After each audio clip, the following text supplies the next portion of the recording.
Old Hay only wanted a selfie with a polar bear, a perfect black and white masterpiece. But the moment he raised his camera, a searing pain ripped through his arm, blood spreading like wildfire. Thinking it was just a flea bite, he ignored it. By night, the itch became unbearable. By morning, the wound had festered, oozing black pus. Panic set in when worms wriggled beneath his skin. Dragged to the lab, the team uncovered the horror. The polar bear's corpse was infested with ancient parasites, long frozen beneath the Arctic ice. When Old Hay cut open his wound, a living worm slithered out. Desperate, he grabbed a cleaver, one brutal strike after another, and finally severed his own arm. That day marked the beginning of their nightmare. Hiro, the team's lead researcher, found her late father's notebook revealing the truth. The parasite, a prehistoric species, used humans as breeding hosts.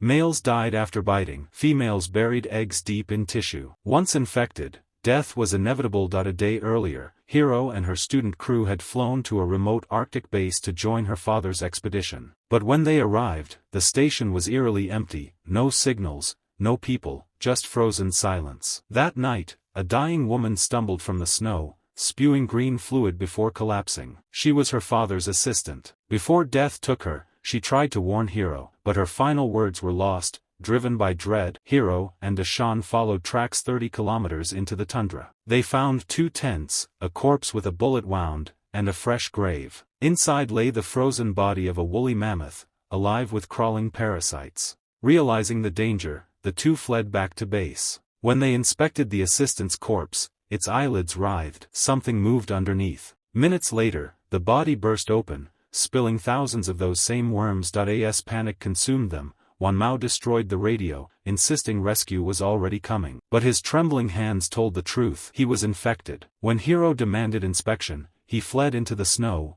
gun in hand. The next shot came from her father, Zhang Biao, alive, infected, and mad. Zhang Biao revealed the impossible. The parasite outbreak was his doing. In his obsession to stop global warming, he'd concluded that humanity itself was the disease. His cure was to unleash ancient life upon modern man. The assistant tried to stop him, but failed. Hiro tears froze before they fell. She begged him to stop, but Zhang Biao climbed aboard a helicopter, intent on spreading the infection to the world. In one last act of love and despair, she fired. The explosion ignited the fuel, incinerating the base, her father's dream, and the parasite forever.